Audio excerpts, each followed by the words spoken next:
Hello students, welcome to my SM studio YouTube channel. तो आजर भिडिओत मैं तुम्हारा क्लास 9 तुम्हारा অসমীয়া जो किताब आसिल ठीक है तक तुम्हारा पेज नम्बर किमान तुम्हारा 26 और पार्ट है तुम्हारा 7 समय ठीक है। लेखक कि दी आछे नीलमणि फुकन ज्येष्ठ ठीक है। चरणটো तुम्हारे मन रखिबा। तो तुम्हारा मैं आज ये भिडिओटर माध्यम तुम्हारा অসমীয়া किताबर जी तुम्हारा चैप्टार नम्बर 7 आसिले ठीक है। समय এই চেপ্টাৰটোৰ ভিতৰত তোমালোকৰ কি ভিতৰৰ কোৱেশ্চন আছে আৰু কি তোমালোকৰ পাঠভিত্তিক কোৱেশ্চন আছে এই সকলোবোৰ কোৱেশ্চন মই তোমালোকক আজিৰ এই ভিডিঅ'ৰ মাধ্যমেদি মই তোমালোকক আলোচনা কৰাই দিম ঠিক আছে। তো তোমালোকে ভিডিঅ'টো আৰম্ভ কৰাৰ আগতে তোমালোকক মই এটা কথা কৈছো, তোমালোকে যদি এতিয়ালৈকে চেনেলটো সাবস্ক্ৰাইব কৰা নাই তোমালোকে সাবস্ক্ৰাইব কৰিব আৰু ভিডিঅ'টোত লাইক কৰি দিব ঠিক আছে। আৰু যদি তোমালোকক এই চেপ্টাৰটোৰ আগত যিটো চেপ্টাৰ আছিল অন্যৰ প্ৰতি ব্যৱহাৰ এইটো তোমালোকৰ চেপ্টাৰ ঠিক আছে। এই চেপ্টাৰটো তোমালোকক যদি সলিউশন লাগে মই তোমালোকক এই ভিডিওটোৰ ডেসক্ৰিপশনত মই তোমালোকক লিংক দি দিম। তোমালোকে তাত গৈ ক্লিক কৰিলে তোমালোকে এই পাৰ্টটিৰ তোমালোকে সলিউশন পাই যাবে ঠিক আছে। তো তোমালোকে এটা কাম কৰা, তোমালোকক মই প্ৰথমে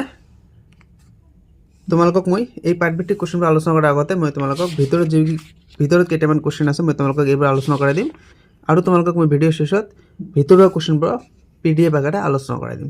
তো তোমালোকে প্ৰথমত চোৱা, তোমালোকক এটা লেখক দিছে যে নীলমণি ফুকন জ্যেষ্ঠ ঠিক আছে। তোমালোকে চৰণটো মনত ৰাখিবা ঠিক আছে। অকল জন্ম চৰণটো তোমালোকে মনত ৰাখিবা যে নীলমণি ফুকনৰ জন্ম কেতিয়া হৈছিল। তোমালোকে অকল জন্ম চৰণটো মনত ৰাখিবা, মৃত্যুটো নাহে। জেনেৰেলি মৃত্যুটো ইমান ইম্পৰ্টেণ্ট নহয় ঠিক আছে। তাৰপিছত তোমালোকৰ কেইটামান ভিতৰুৱা কোৱেশ্চন আছে তোমালোকৰ এইটো চেপ্টাৰত মই তোমালোকক প্ৰথমে ভিতৰুৱা কোৱেশ্চনবোৰ দেখুৱাই দিম। তোমালোকক তাৰ আগতে মই তোমালোকক কৈছোঁ তোমালোকৰ এইটো চেপ্টাৰৰ পৰা কিন্তু তোমালোকৰ তাৎপৰ্য ব্যাখ্যা আহে ঠিক আছে প্ৰতিবাৰে। তোমালোকৰ ইয়াতে কি কোৱেশ্চন দিছে যে সময় টিকনিডাল হেনো আগফালে, এই তাৎপৰ্যটো তোমালোকৰ আহিব পাৰে ঠিক আছে। যে সময় অমূল্য ধন বলা কথাষাৰ সঁচা, এইটো আমাৰ ইম্পৰ্টেণ্ট তাৎপৰ্য ঠিক আছে। এইটো আমাৰ আহিব পাৰে ঠিক আছে। তাৰপিছত আমাক ইফালে লিখকৰ পৰিচয়ত আমাক ইয়াতে কেইটামান শৰ্ট কোৱেশ্চন আছে ভেৰি ইম্পৰ্টেণ্ট ঠিক আছে। তোমালোকৰ যোৱাবাৰ এই কোৱেশ্চনটো আহিছিলে আৰু এইবাৰ আহিব পাৰে। তোমালোকক মই আকৌ এবাৰ কৈছোঁ তোমালোকে নীলমণি ফুকনৰ জন্ম চৰণটো তোমালোকে মনত ৰাখিবা ঠিক আছে, জন্ম চৰণটো। ইয়াতে তোমালোকৰ আৰু এটা ইম্পৰ্টেণ্ট কোৱেশ্চন দিছে যে আলোচনী আৰু 9জন কাকতৰ সম্পাদক ঠিক আছে। কি কোৱেশ্চন আহিব যে নীলমণি ফুকনৰ দুটা কাকতৰ নাম লিখা ঠিক আছে। এটা হৈছে আলোচনী আৰু এটা হৈছে 9জন ঠিক আছে। এই দুটা তোমালোকে ভালদৰে পঢ়িবা। এই দুটাৰ ভিতৰত এই দুটা তোমালোকৰ মুঠতে আহিব যে প্ৰশ্ন কি আহিব যে নীলমণি ফুকনৰ কবি নীলমণি ফুকনৰ অৰ্থাৎ লিখক নীলমণি ফুকনৰ দুটা কাকতৰ নাম লিখা ঠিক আছে। এই দুটা 9জন আৰু আলোচনী ভিতৰৰ কোৱেশ্চন তোমালোকৰ ভেৰি ইম্পৰ্টেণ্ট কোৱেশ্চন এইটো। তাৰপিছত তোমালোকৰ আৰু এটা কোৱেশ্চন আহিব পাৰে, ইয়াতে দিছে যে অসম সাহিত্য সভাৰ শিৱসাগৰ অধিৱেশনৰ সভাপতিৰ আসন শুৱনি কৰে ঠিক আছে। তোমালোকক কোৱেশ্চন দিব পাৰে যে লিখক অৰ্থাৎ কবি নীলমণি ফুকনে কি কৈছে, কবি নীলমণি ফুকনে কোনটো অধিৱেশনৰ সভাপতি পদ শুৱনি কৰে। শিৱসাগৰ তোমালোকে মনত ৰাখিবা শিৱসাগৰ ঠিক আছে। তাৰপিছত পাঠবোৰত আমাৰ ইমান ইম্পৰ্টেণ্ট এটা কোৱেশ্চন নাই। পাঠবোৰত আমাৰ অকল এটা কোৱেশ্চন আছে, এইটো আহিব পাৰে যে সময়ানুবৰ্তিতা সময় পাঠৰ কেন্দ্ৰীয় বিষয় ঠিক আছে। তোমালোকৰ ইয়াতে কোৱেশ্চনটো কি হ'ব যে সময় পাঠৰ কেন্দ্ৰীয় বিষয় কি বা সময় পাঠৰ কেন্দ্ৰীয় বিষয় কোনটো। তোমালোকে এইটো লিখিবা যে সময়ানুবৰ্তিতা ঠিক আছে। এইটো তোমালোকৰ উত্তৰ হ'ব ঠিক আছে। বা তোমালোকক আৰু এটা কোৱেশ্চন ইয়াৰ পৰা দিব পাৰে ওলোটাকৈ যে সময়ানুবৰ্তিতা কোনটো পাঠৰ কেন্দ্ৰীয় বিষয়। তোমালোকে মনত ৰাখিবা যে সময় পাঠটিৰ কেন্দ্ৰীয় বিষয় ঠিক আছে। তাৰপিছত তোমালোকক শব্দাৰ্থ দিছে ঠিক আছে, বহুতো শব্দাৰ্থ দিছে। মই তোমালোকক ইম্পৰ্টেণ্ট কেইটা পঢ়িব ক'ম। তোমালোকে কল্পটো পঢ়িবা, তাৰপিছত তোমালোকে বেলিঘড়ীটো পঢ়িবা। তোমালোকৰ এইকেইটাৰ ভিতৰত এই দুটা পঢ়িলে হ'ল। আৰু ইফালে তোমালোকৰ ইম্পৰ্টেণ্ট দি আছে, এইবোৰ তোমালোকে চাবা। ইফালে তোমালোকে এতিয়া দি আছে যুগটো পঢ়িব নালাগে, তোমালোকে সপ্তসূত্ৰটো পঢ়িবা ভেৰি ইম্পৰ্টেণ্ট ঠিক আছে। তাৰপিছত তোমালোকে এইটো পঢ়িবা, এইটোতো এনেই পঢ়িব লাগিব তাৎপৰ্য ব্যাখ্যা হিচাপে এইটো আৰু এইটো সময় টিকনিডাল হেনো আগফালে ঠিক আছে। এইটো তোমালোকৰ ভেৰি ইম্পৰ্টেণ্ট। তোমালোকৰ এই কোৱেশ্চনটো তোমালোকৰ হাফ ইয়াৰলি এক্সামত আহিছিলে ঠিক আছে। এই কোৱেশ্চনটো কি কৈছে যে সাধাৰণতে মানুহৰ মূৰৰ টিকনিডাল পিছফালে থাকে। তোমালোকক মই আকৌ এবাৰ কৈছোঁ, মই কিন্তু তোমালোকৰ এই কোৱেশ্চনবাৰ সলিউশন কৰি দিম একেবাৰে হটকৈ, যাতে তোমালোকে চুটিকৈ লিখিলেও ফুল নাম্বাৰ পায় ঠিক আছে। সেইকাৰণে মই কৈছোঁ তোমালোকে চেনেলটো ছাবস্ক্ৰাইব কৰা আৰু ভিডিঅ'টোত লাইক কৰি দিবা ঠিক আছে। তোমালোকে এইটো নিজে পঢ়ি ল'বা। মই তোমালোকক আৰু এটা ইম্পৰ্টেণ্ট দিছোঁ, তোমালোকে এইটো পঢ়িবা, এইটো যে সময়ৰ যোগ কামতহে ঘড়ীৰ কাৰ্যালয়ত নাই। তোমালোকে এইটোও পঢ়িবা, এইটো ভেৰি ইম্পৰ্টেণ্ট ঠিক আছে। আৰু বাকী মই তোমালোকক পাঠভিত্তিক কোৱেশ্চনবোৰ আলোচনা কৰাই দিমে। ইয়াতে তোমালোকক কি কোৱেশ্চন দিছে প্ৰথমে যে চমু উত্তৰ দিয়া। প্ৰথম কোৱেশ্চন দিছে যে সময়ক কিহৰ লগত তুলনা কৰিব পাৰি ঠিক আছে নৈৰ হ্ৰদৰ লগত তোমালোকে ইয়াৰ উত্তৰ কিতাপত দি আছে মই তোমালোকক আলোচনা কৰাই দিম তাৰ আগতে মই এটা কথা কৈছোঁ আৰু তোমালোকৰ যি পাঠটিত তোমালোকৰ গ্ৰামাৰ সেকশন আছে সন্ধি ভাঙা ঠিক আছে তোমালোকক মই এই গ্ৰামাৰ সেকশনৰ আলোচনা কৰাই দিম তোমালোকে ভিডিঅ'টো স্কিপ নকৰাকৈ সম্পূৰ্ণকৈ দেখিবা মই তোমালোকক প্ৰথমে ইয়াৰ পৰা পাঠভিত্তিক কুৱেশ্যনবোৰ আলোচনা কৰাই দিম আৰু শেষত তোমালোকক মই এই পাঠটিৰ ভিতৰত তোমালোকৰ ভিতৰুৱা কি কুৱেশ্যন আছে যিবোৰ এক্সামত প্ৰতিবাৰে আহে মই এই তোমালোকক ভিতৰুৱা কুৱেশ্যনবোৰ আলোচনা কৰাই দিম ঠিক আছে তোমালোকে ভিডিঅ'টো স্কিপ নকৰাকৈ সম্পূৰ্ণকৈ চাবা ঠিক আছে মই প্ৰথমতে এইবোৰ কুৱেশ্যন আলোচনা কৰাই দিম তো প্ৰথমত আমাক কুৱেশ্যনটো কি দিছে ইয়াতে যে চমু উত্তৰ দিয়া আমাক ক নম্বৰ কুৱেশ্যন দিছে যে সময়ক কিহৰ লগত তুলনা কৰিব পাৰি ঠিক আছে তো উত্তৰ দি আছে সময়ক নৈৰ হ্ৰদৰ লগত তুলনা কৰিব পাৰি তাৰপিছত আমাক খ নম্বৰ কুৱেশ্যন দিছে কিহৰ ওপৰত ভিত্তি কৰি সময় ভাগ কৰা হয় ঠিক আছে কিহৰ ওপৰত ভিত্তি কৰি ভেৰি ভেৰি ইম্পৰ্টেণ্ট কুৱেশ্যন 1 মাৰ্কছৰ কাৰণে তোমালোকৰ কুৱেশ্যনটো ইম্পৰ্টেণ্ট আছে উত্তৰ দি আছে কাৰ্যকৰ্মৰ ওপৰত ভিত্তি কৰি সময় ভাগ কৰা হয় ঠিক আছে তাৰপিছত আমাক গ নম্বৰ কুৱেশ্যন দিছে সময়ৰ ডাঙৰ ভাগবোৰ কি ঠিক আছে তো ইয়াতে আমাক দি আছে সময়ৰ ডাঙৰ ভাগবোৰ হৈছে প্ৰথমটো হৈছে যুগ ঠিক আছে কল্প আৰু শতাব্দী ঠিক আছে তাৰপিছত আমাক ঘ নম্বৰ কুৱেশ্যন দিছে সময়ৰ দণ্ড পল অনুপলক কি বলা হয় ঠিক আছে উত্তৰ দি আছে সময়ৰ দণ্ড পল অনুপলক সময়ৰ ভগ্নাংশ বলা হয় ঠিক আছে তাৰপিছত আমাক 9 নম্বৰ কুৱেশ্যন দিছে সময় কি গতিত ঘূৰে তো উত্তৰ দি আছে সময় বৃত্তাকাৰ গতিত ঘূৰে এইটো সকলোৱে জানে আমাৰ ঘড়ীডাল জেনাৰেলি বৃত্তাকাৰ গতিতে ঘূৰে ঠিক আছে তাৰপিছত আমাক 2 নম্বৰ কুৱেশ্যন দিছে তাৎপৰ্য ব্যাখ্যা কৰা তোমালোকক প্ৰথমটো কি দিছে এলেহুৱাৰ দিন নাযায় নোপোৱাই ঠিক আছে এইটো তোমালোকৰ তাৎপৰ্য ভাৱ বহলাই লিখা তোমালোকৰ তাৎপৰ্য একেই কথা ঠিক আছে উত্তৰ কি দি আছে যে এলেহুৱা মানে উদ্যমহীন বা কাম কৰিবলৈ ইচ্ছা নকৰা লোক ঠিক আছে যিসকল লোক কৰ্মী তেওঁলোকৰ মনত দিনটো চকুৰ পচাৰতে গ'ল যেন লাগে কাম কৰি থাকোঁতে সময় কেতিয়া পাৰ হৈ যায় ধৰিবই নোৱাৰি কিন্তু যিসকল লোক এলেহুৱা কেৱল শুই বহি থাকে তেওঁলোকৰ কাৰণে সময়বোৰ বহু দীঘল আৰু নাযায় নোপোৱাই যেন হয় ঠিক আছে যেহেতু কৰ্মৰ মাজেদিহে সময়ৰ গতি ধৰিব পাৰি সেয়েহে কৰ্মহীন বা এলেহুৱা লোকৰ বাবে সময় যেন স্থিৰ হৈ আছে এনে হয় ঠিক আছে সেয়েহে কোৱা হৈছে এলেহুৱাৰ দিন নাযায় নোপোৱাই ঠিক আছে তোমালোকে এইখিনি লিখি ল'বা তাৰপিছত আমাক খ নম্বৰ কুৱেশ্যন দিছে মানুহৰ এক কল্পই ব্ৰহ্মাৰ এদিন ঠিক আছে এইটো ব্ৰহ্মা মানে ইয়াতে আমাৰ ভগৱান বা ঈশ্বৰ আল্লাহ যোনে যি নকয় এইটোক বুজাইছে ব্ৰহ্মা ঠিক আছে তো কল্প হৈছে 1000 যুগ বা 432 কোটি বছৰ ঠিক আছে মানুহৰ এক কল্প বা 1000 যুগে ব্ৰহ্মাৰ মাত্ৰ এদিন আৰু এৰাতি বিশ্বব্ৰহ্মাণ্ডৰ খণ্ড আৰু মহাপৰলয়ৰ মাজেদি ব্ৰহ্মাই সৃষ্টিৰ গতি অব্যাহত ৰাখিবলৈ কি বিৰাট কৰ্মক্ষেত্ৰ পাতিব লগা হৈছে সেই কথা মানুহৰ কল্পনাৰ অতীত ব্ৰহ্মাই যিমানখিনি সৃষ্টিৰ কাম কৰিব লগা হয় মানুহৰ দিন ৰাতিৰ কামৰ তুলনাত যথাৰ্থে 1000 যুগৰ কাম হৈ উঠে ঠিক আছে মানুহৰ এক কল্পই ব্ৰহ্মাৰ এদিন আৰু এৰাতি অৰ্থ এই ঠিক আছে তাৰপিছত আমাক দিছে কি গ নম্বৰ কুৱেশ্যন দিছে তোমালোকে এইটো চোৱা কৰ্মৰ মাজেদি সময়ৰ গতি ধৰিব পাৰি ঠিক আছে ভেৰি ভেৰি ইম্পৰ্টেণ্ট তোমালোকৰ আৰু মই তোমালোকক কিতাপৰ ভিতৰত কেইটামান তোমালোকক মই এই তাৎপৰ্য ব্যাখ্যা দিছোঁ কিতাপত তোমালোকক 3টা পঢ়িব কৈছে তোমালোকে এই 3টা পঢ়িবা ঠিক আছে এই 3টাৰ ভিতৰত তোমালোকৰ আহিব এইবোৰ পঢ়িবা তোমালোকৰ যিহেতু পাঠত দিছে পাঠভিত্তিক হিচাপে এইবোৰ পঢ়িবা কিন্তু মই যি 3টা দিছোঁ কিতাপৰ ভিতৰৰ পৰা এই 3টাৰ ভিতৰত কিন্তু তোমালোকৰ এটা আহিব ঠিক আছে গ নম্বৰ কুৱেশ্যন কি দিছে কৰ্মৰ মাজেদি সময়ৰ গতি ধৰিব পাৰি তো উত্তৰ কি দিছে নৈৰ হ্ৰদৰ দৰে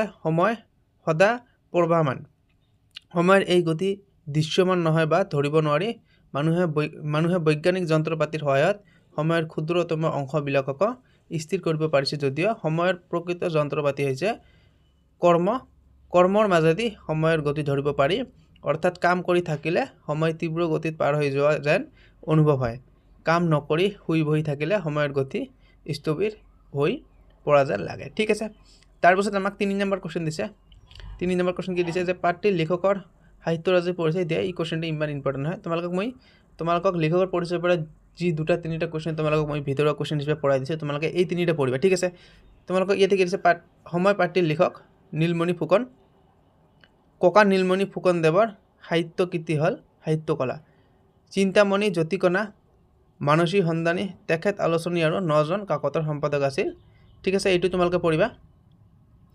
আলোচনী আৰু 9জন কাকতৰ সম্পাদক কোন আছিল, বা কি আমাৰ কবিজনৰ নাম কি আছিল, নীলমণি ফুকনৰ দুটা কাকতৰ নাম লিখা, তোমালোকে মনত ৰাখিবা, আলোচনী আৰু 9জন। ঠিক আছে, তাৰপিছত কি দিছে এইফালে যে তেখেত অসম সাহিত্য সভাৰ শিৱসাগৰ অধিৱেশনৰ সভাপতিৰ আসন সবনি কৰে। ঠিক আছে, এইটো পঢ়িবা, এইটো ইম্পৰ্টেণ্ট আছে, শিৱসাগৰ অধিৱেশন, তোমালোকে এইটো মনত ৰাখিবা। তাৰপিছত 4ৰ ক দিছে আমাক প্ৰাকৃতিক জগত বুলিলে কাক বুজায়। উত্তৰ দি আছে প্ৰকৃতি সৃষ্টি সকলো জড় বা জীৱ পদাৰ্থ যেনে মাটি, পানী, বায়ু, নদ নদী, পৰ্বত, পাহাৰ, গছ লতা, চৰাই চিৰিকটি, জীৱ জন্তু, আকাশ মহাকাশ ইত্যাদিৰে পৰিবেষ্টিত সামূহিক জগতখনকে প্ৰাকৃতিক জগত বুলিব পাৰি। ঠিক আছে, তাৰপিছত আমাক খ নম্বৰ দিছে যে কোনো ঘটনাৰ ওপৰত ভিত্তি কৰি কিদৰে সময় ভাগ কৰিব পাৰি। ভেৰি ভেৰি ইম্পৰ্টেণ্ট কুৱেশ্যন, যে একোটা বিশেষ ঘটনা বা মানুহৰ কাৰ্যকলাপৰ ওপৰত ভিত্তি কৰিও সময় ভাগ কৰিব পাৰি। ধৰ্ম, কলা, সাহিত্য, বুৰঞ্জী, কিংবদন্তি, যুদ্ধ বিগ্ৰহ, ৰাজত্ব আদি বিষয়বিলাকে সময়ৰ একোটা ঢাপ তুলি সীমাবদ্ধ কৰি থৈ যায়। ঠিক আছে, উদাহৰণস্বৰূপে আহোম ৰাজত্ব বুলি কনঞ্জলে 1228 চনৰ পৰা 1226 চনলৈ সেই সময়ছোৱাক বুজো। ঠিক আছে, খ্ৰীষ্টাব্দ বুলি ক'লে যীশুখ্ৰীষ্টৰ জন্মৰ সময়ৰ পৰা গণনা কৰা বছৰক বুজো। ঠিক আছে, যে খ্ৰীষ্টাব্দ বুলিলে কি কৈছে, খ্ৰীষ্টাব্দ বুলি ক'লে যীশুখ্ৰীষ্টৰ জন্মৰ সময়ৰ পৰা গণনা কৰা বছৰক বুজোৱা। ঠিক তেনেকৈ উল্লেখযোগ্য আৰু স্মৰণীয় ঘটনাৰ আলম লৈও সময় ভাগ কৰা হয়। ঠিক আছে, তোমালোকে পঢ়িবা সময়ক কেনেকৈ ভাগ কৰা হয়, তোমালোকে এইটো পঢ়িবা। তাৰপিছত আমাক গ নম্বৰ কুৱেশ্যন দিছে। এই কুৱেশ্যনটো মই যেতিয়া ক্লাছ 9ত আছিলোঁ, সম্ভৱতঃ 2018ত আছিলোঁ। ঠিক আছে, 2018 চনত আছিলোঁ মই ক্লাছ 9ত। এই কুৱেশ্যনটো এবাৰ এক্সামত আহিছিলে, মোৰ মনত আছে। ঠিক আছে, তো এই কুৱেশ্যনটো ভেৰি ভেৰি ইম্পৰ্টেণ্ট কুৱেশ্যন। লক্ষণাকৰণ মানে কি, উত্তৰ দি আছে। লক্ষণা শব্দৰ অৰ্থ হৈছে এটা বস্তুক আন এটাৰে তুলনা কৰা উক্তি বা উপমা। ঠিক আছে, সময়ৰ ভাগবিলাকক বিশেষ লক্ষণাকৰণ, অৰ্থাৎ সময়ৰ একোটা ভাগ একোটা কাৰ্যৰ লগত তুলনা কৰিছে বা কিছুমান উপমা প্ৰয়োগৰ দ্বাৰাই বুজাব বিচৰা হৈছে। উদাহৰণস্বৰূপে কলি যুগত কল্কি অৱতাৰ পিছত সত্য যুগৰ প্ৰৱৰ্তন, ইয়াত সত্য যুগৰ পৰা আৰম্ভ হৈ কল্কি যুগ শেষ হৈছে আৰু পুনৰ সত্য গ্ৰহৰ আৰম্ভ হোৱা বুজাইছে। অৰ্থাৎ সময় বৃত্তাকাৰ গতিত ঘূৰিছে, গতিকে সময়ক এটা বৃত্তৰ লগত তুলনা কৰিছে। ঠিক আছে, তাৰপিছত ঘ নম্বৰ কুৱেশ্যন দিছে। বিজ্ঞানৰ আৱিষ্কাৰৰ আগতে মানুহ কিহৰ ওপৰত ভিত্তি কৰি সময় সম্পৰ্ক আবদ্ধ কৰিছিল। তোমালোকৰ এইটো ভেৰি ভেৰি ইম্পৰ্টেণ্ট কুৱেশ্যন। ঠিক আছে, এইটো তোমালোকে পঢ়িবা, যে বিজ্ঞানৰ আৱিষ্কাৰৰ আগতে মানুহে প্ৰকৃতি জগতৰ পৰিৱৰ্তনবিলাক লক্ষ্য কৰি একোটা সাধাৰণ উপায়েৰে সময় নিৰূপণ কৰি কাম চলাইছিল। এঠাইলৈ যাবলৈ কিমান সময় লাগিব সেই কথা, ৰিংটোৱে তামোলখন খাই শেষ কৰা কথাটোৱে একোটা উৎসাহে নিৰ্ধাৰিত কৰিছিল। বেলিটোৰ গতিৰ লগে লগে নিজৰ গাৰ ছাটো কিমান দীঘল চুটি হয় তাক চাই সময় ঠিক কৰিছিল। ঠিক আছে, তোমালোকে এইটো পঢ়িবা, যে আগৰ দিনত আমি কেনেকৈ সময় ধৰিব পাৰিছোঁ, বা কেনেকৈ আমি সময় আচলতে, যেনেকৈ ইয়াতে কৈছে তোমালোকক যে গাছ ছাটো দীঘল চুটি, এই এনেকুৱা ধৰণে সময় ধৰিছিল আগৰ যুগৰ মানুহে। ঠিক আছে, তাৰপিছত 5 নম্বৰ কুৱেশ্যন দিছে আমাক, তলৰ প্ৰশ্নকেইটাৰ অন্তৰ্নিহিত ভাৱ বিশ্লেষণ কৰা। ঠিক আছে, কি দিছে, সময়ৰ এই ভাগবিলাক বিশেষ লক্ষণাক্ৰান্ত। কোন ভাগবিলাক? ঠিক আছে, তোমালোকক কৈছে ইয়াতে যে কাৰ্যক্ৰম অনুসৰি সময় ভাগ কৰা হয়। সময়ৰ ডাঙৰ ভাগবিলাকেই যুগ, কল্প, শতাব্দী, মজলীয়া ভাগবিলাকেই ঋতু, বছৰ, মাহ আৰু সৰু ভাগবিলাকেই দিন ৰাতি প্ৰহৰ। তাৰ ভগ্নাংশবিলাক হৈছে দণ্ড, পল, অনুপল। সময়ৰ এই ভাগবিলাক বিশেষ লক্ষণাক্ৰান্ত। এইকাৰণে হিন্দু শাস্ত্ৰৰ মতে 4 যুগৰ লক্ষণবিলাক নিৰ্ণয় কৰি থোৱা আছে। কলিৰ যুগত কল্কি অৱতাৰৰ পিছত সত্য যুগৰ প্ৰৱৰ্তন। খ্ৰীষ্টানসকলৰ মতে মিলেনিয়াম বা 1000 বছৰ যীশুৰ ৰাজত্ব। ইছলামৰ মতে শেষ ইমাম মেহেদীৰ আগমন ইত্যাদি ঘটনাবোৰেই একো যুগৰ লক্ষণ। ঠিক আছে, অৰ্থাৎ সময় বৃত্তাকাৰ গতিত ঘূৰিছে, গতিকে সময়ক এটা বৃত্তৰ লগত তুলনা কৰিছে। ঠিক আছে, তাৰপিছত আমাক খ নম্বৰ কুৱেশ্যন দিছে, যে সময়ৰ টিকনিডাল হেনো আগফালে। ঠিক আছে, এইটো মই তোমালোকক এডিশ্যনেল কুৱেশ্যন, অৰ্থাৎ পাঠৰ ভিতৰৰ কুৱেশ্যন হিচাপে তোমালোকক চিলেকশ্যন কৰি দিছোঁ। এই কুৱেশ্যনটো কিন্তু তোমালোকৰ আহিব, কাৰণ তোমালোকৰ সময় চেপ্টাৰত যদি এই কুৱেশ্যনটো নাহে কেনেকুৱা হ'ব। ঠিক আছে, সময়ৰ টিকনিডাল হেনো আগফালে। উত্তৰ দি আছে, সাধাৰণতে মানুহৰ মূৰৰ টিকনিডাল পিছফালে থাকে, কিন্তু সময়ৰ কাল্পনিক টিকনিডাল আগফালে। সময়ৰ টিকনি ধৰিবলৈ হ'লে সময়তকৈ আগবাঢ়ি থাকিব লাগিব, অৰ্থাৎ সময় দ্ৰুতগতিত আগবাঢ়ি যায়। ইয়াক কত ধৰি বান্ধি বা বন্ধ কৰি ৰাখিব নোৱাৰি। ইয়াৰ দ্বাৰা সময়ৰ বিশেষত্ব বুজাবলৈ বিচৰা হৈছে। তাৰপিছত 10 নম্বৰ কুৱেশ্যন দিছে, সময়ৰ যোগ কামতহে ঘড়ীৰ কাঁইট কেইডালত নাই। ঠিক আছে, এইটো কুৱেশ্যনো তোমালোকে ইম্পৰ্টেণ্ট আছে। ঠিক আছে, এইটো পঢ়িবা।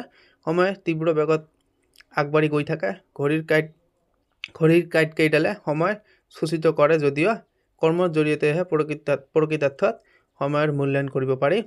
সময়ৰ সদ্ব্যৱহাৰ কৰি উৎকৃষ্ট কৰ্ম চানেকি ৰাখি যোৱাটোৱে সময়ৰ প্ৰকৃত মূল্যায়ন। ঠিক আছে, তাৰপিছত আমাক 10 নম্বৰ কুৱেশ্যন দিছে। চেপ্টাৰটো আমাৰ বহুত দীঘল হয়। ঠিক আছে, এইটো পঢ়া তোমালোকে। সময় অমূল্য ধন বোলা কথাষাৰ সঁচা। তোমালোকে পঢ়িবা এই কুৱেশ্যনটো, যে সময় অমূল্য ধন। আমাৰ বাস্তৱ জীৱনৰ বহুতো উদাহৰণৰ পৰা এই কথা প্ৰমাণিত হৈছে। ঠিক আছে, প্ৰমাণিত হৈছে। একোজন ধন ফুবেৰে একা মিনিটত, অৰ্থাৎ 1 মিনিটত হাজাৰ হাজাৰ টকা উপাৰ্জন কৰে। আন বহুতো মানুহে হয়তো গোটেই জীৱনত একেলগে 1000 টকা চকুৰে নেদেখে। ঠিক আছে, ঘোঁৰা চেকুৰত এক মুহূৰ্তত আগতে অহা ঘোঁৰাৰ গিৰিহঁতে লাখ লাখ টকা ঘটিব পাৰে। ঘণ্টাৰ 20-30 মাইল যোৱা মটৰ গাড়ী এখনৰ উপাৰ্জন ঘণ্টাত 2 মাইল যোৱা গৰু গাড়ীতকৈ নিশ্চয় বেছি। ঘনাই মাকো মাৰি তাত বোৱা শিপিনীৰ উপাৰ্জন লাহে লাহে বোৱা শিপিনীতকৈ বেছি হবে। ঠিক আছে, তাৰপিছত কৈছে, এনেবোৰ উদাহৰণৰ পৰা আমি নিশ্চিতকৈ ক'ব পাৰোঁ যে সময় অমূল্য ধন বোলা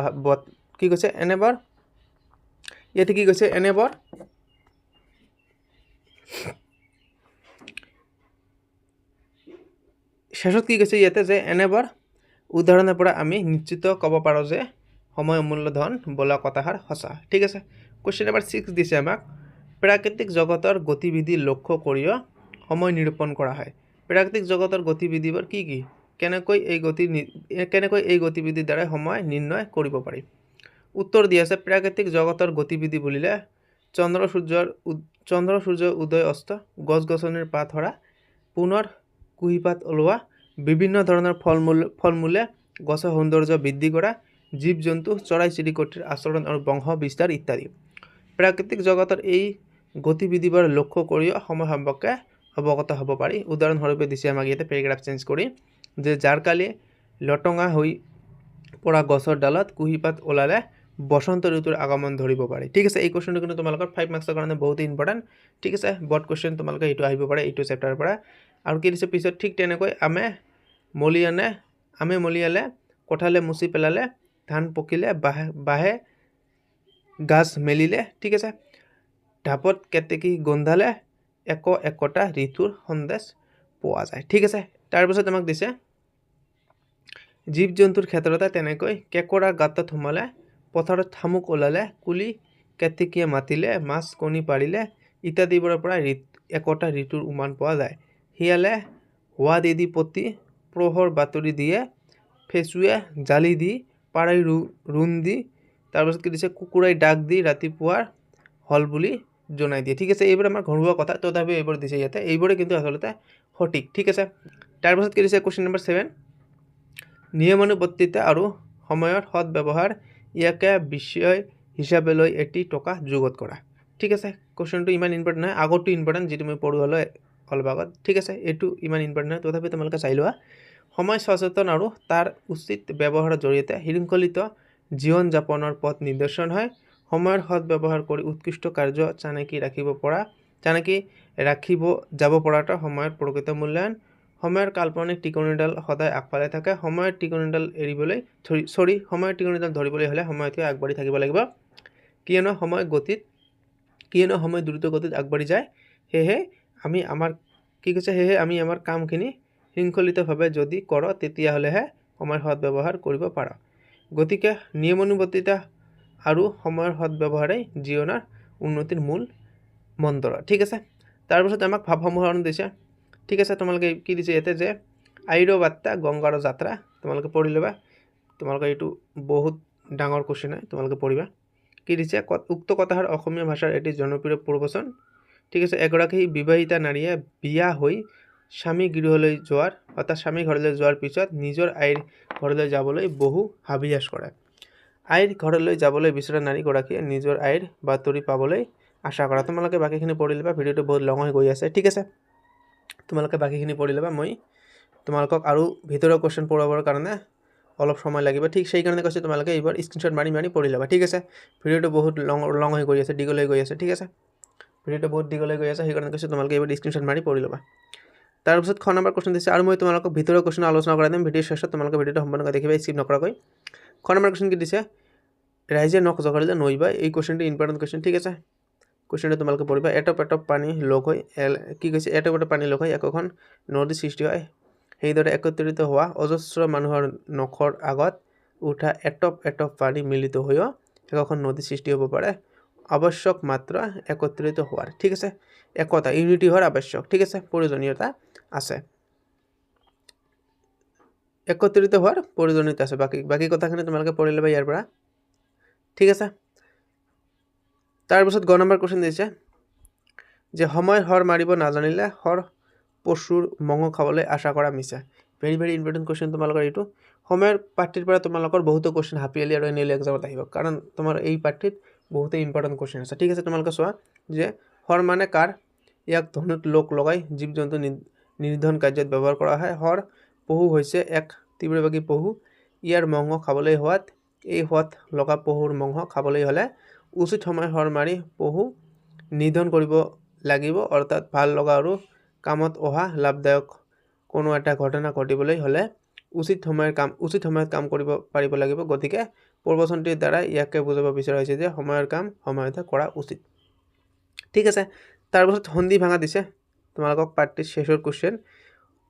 কি দিছে, শকাব্দ দিছে, শক অব্দ, ঠিক আছে। খ্ৰীষ্টাব্দ দিছে, খ্ৰীষ্টক অব্দ। এইবাৰ তোমালোকে চাবা, ঠিক আছে। শংকৰাব্দ দিছে, শংকৰযোগ অব্দ, ঠিক আছে। চৈতন্য অব্দ দিছে, চৈতন্য যোগ অব্দ। লক্ষণাক্ৰান্ত দিছে, লক্ষণযোগ আক্ৰান্ত। এই তোমালোকৰ সন্ধি ভাঙা বা লগ লগা আহিলে এইটো আহিব, লক্ষণাক্ৰান্ত আহিব। তাৰপিছত তোমালোকৰ কল্পানান্তৰ আহিব, কল্পযোগ অন্তৰ, ঠিক আছে। এই দুটা ইম্পৰ্টেণ্ট আছে, কল্পানান্তৰ আৰু লক্ষণাক্ৰান্ত, ঠিক আছে। বাকীবোৰ তোমালোকে চাবা, মই এতিয়া তোমালোকক ভিতৰৰ কুৱেশ্যনবোৰ আলোচনা কৰাই দিম। তো এইবাৰ তোমালোকৰ ভিতৰৰ কুৱেশ্যন, প্ৰথমটো কুৱেশ্যন কি দিছে, ভিতৰৰ কুৱেশ্যন অতিৰিক্ত তোমালোকৰ কুৱেশ্যন, এডিশ্যনেল কুৱেশ্যন। যে প্ৰশ্ন দিছে প্ৰথম তোমালোকক যে সময় প্ৰবন্ধৰ মূলভাৱ কি, তোমালোকে পঢ়িবা এইটো, ঠিক আছে। এইটো ইম্পৰ্টেণ্ট নহয়, মই তোমালোকক ইম্পৰ্টেণ্টবোৰ কৈ দিছোঁ। ছেকেণ্ড কুৱেশ্যন কি দিছে, সময়ৰ টিকনিত ধৰিবলৈ হ'লে সময়তকৈ আগবাঢ়ি থাকিব লাগিব, কথাষাৰৰ অৰ্থ বুজাই লিখা। এই কুৱেশ্যনটো ইম্পৰ্টেণ্ট আছে, ঠিক আছে। এই কুৱেশ্যনটো ইম্পৰ্টেণ্ট আছে। তাৰপিছত আৰু এটা কি কুৱেশ্যন দিছে তোমালোকক, 3 নম্বৰ কুৱেশ্যন, সময়ৰ সদব্যৱহাৰ নকৰিলে কি হয়। এইটো তোমালোকে পঢ়ি ল'বা এনেই। এই কুৱেশ্যনটো ইম্পৰ্টেণ্ট আছে। সময়ৰ প্ৰবন্ধটোৰ লিখক কোন, ঠিক আছে, চন্দ্ৰধৰ বৰুৱা, ঠিক আছে। তোমালোকে পঢ়িবা এইটো, চন্দ্ৰধৰ বৰুৱা, এইটো ইম্পৰ্টেণ্ট আছে। তাৰপিছত কুৱেশ্যন নম্বৰ 5 দিছে যে সময় আৰু সৎ কাৰৰ বাবে ৰৈ নাথাকে, ঠিক আছে। সময় আৰু সৎ কাৰৰ বাবে, তাৰমানে কৈছে সময় আৰু সৎ, নৈৰ সৎ কাৰৰ বাবে ৰৈ নাথাকে, এই ফকৰা যোজনাটোৰ অৰ্থ কি, ঠিক আছে। উত্তৰ দিছে নৈৰ সোঁত যেনেকৈ একেবাৰে বৈ থাকে, সময় তেনেকৈ অবিৰতভাৱে বৈ থাকে, ই কেতিয়াও কাৰোৰ বাবে অপেক্ষা নকৰে। তাৰপিছত কুৱেশ্যন নম্বৰ 6 দিছে মানুহে কিয় সময়ৰ পৰাধীন। ভেৰি ইম্পৰ্টেণ্ট কুৱেশ্যন, তোমালোকক এই কুৱেশ্যনটো বনাই দিছে, ঠিক আছে। ইম্পৰ্টেণ্ট আছে যে সময়ক নিয়ন্ত্ৰণ কৰিব পৰা কোনো শক্তি মানুহৰ হাতত নাই। প্ৰতিটো কাম নিৰ্ধাৰিত সময়ত কৰিব লাগিব, নহ'লে সময় পাৰ হৈ যায়, সেইবাবে মানুহ সময়ৰ পৰাধীন, ঠিক আছে। তো ভিডিঅ' আমাৰ আজি এইখিনিয়ে। তোমালোকক যদি ইয়াৰ আগৰ চেপ্টাৰবোৰ লাগে, অন্যৰ প্ৰতি ব্যৱহাৰ, তাৰপিছত মানৱ বন্দনা, শিশু নীলা যদি লাগে, তোমালোকক আমি বঢ়িয়াকৈ সলিউশ্যন দি এটা ভিডিঅ' বনাইছোঁ, মই ডেছক্ৰিপশ্যনত তোমালোকক লিংক দি দিম, তোমালোকে তাৰ পৰা ক্লিক কৰি চাই ল'বা, ঠিক আছে। Bye bye, take care.